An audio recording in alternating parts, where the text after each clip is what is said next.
car interior designers. In this video I'm going to show you how to remove the headrest of a Mercedes-Benz seat. First of all, you have to go ahead and remove the back cover, and it has screws down below.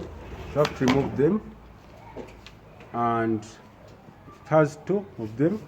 So after removing them, you're going to slide it down and then remove the cover. And we have a stopper there that you have to click,